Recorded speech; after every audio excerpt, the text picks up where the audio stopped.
Welcome aboard, I'm Captain Wayne Canning, and in today's quick tips video I'd like to talk about float switches. Recently I replaced the holding tanks in my Endeavor 42, and one of the things I wanted to do was have a float switch to tell me when the tank was full for obvious reasons. Now I went online and got to looking at some of the marine float switches for holding tanks and quickly discovered that they were rather pricey. It was going to be about $150 per tank just for an indicator light to let me know when the tank was full. Now, of course, being the cheap-ass sailor I am, this seemed a little bit high-priced. I mean, that was $300 for 2 tanks.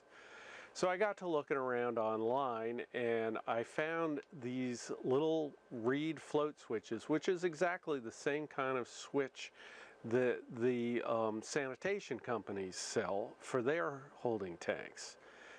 But I was able to find 2 of these little float switches for $10, which I thought was a pretty good deal. $10 versus $150 is a big difference.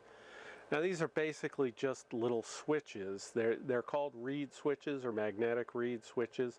They've got this little float here that goes up and down, and it has a magnet in it, and when that magnet passes by the reed switch it triggers the switch either on and off. Kind of one of the cool things about this is you can take this little clip off of the bottom and rotate the magnet around so that it'll work opposite. It'll either click on when the tank is full or it will click off when the tank is full, depending upon what particular use you have for it. You can also get these switches in different lengths.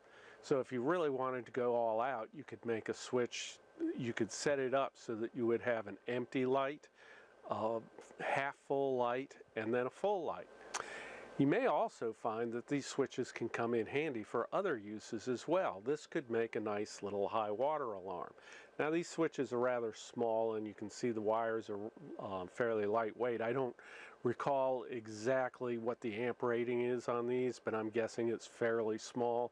You really don't want to run a pump or anything off of this, just a basic light. But it would be great for a high water alarm or other uses when you need to indicate whether or not a tank is either full or empty. So you can go online, you can find these, if you're not an eBay user like I am, you can find these on Amazon, or you can find them in other sources. Even if you need to replace an existing switch on your tank, you'll find that these are a lot cheaper. And the fact that I could get a package of 2 of these, I actually went out and bought 2 packages, so I have 2 spares, 1 spare for each tank.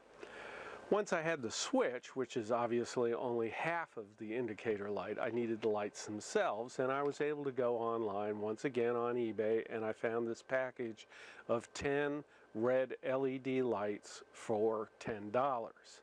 So altogether that meant the switch and the light cost me $6 per tank. That's a whole lot better than $150 per tank. Then all I had to do is make a little mounting plate for the float switch to insert that into the tank, and then a little mounting plate for the light that I could install near the head.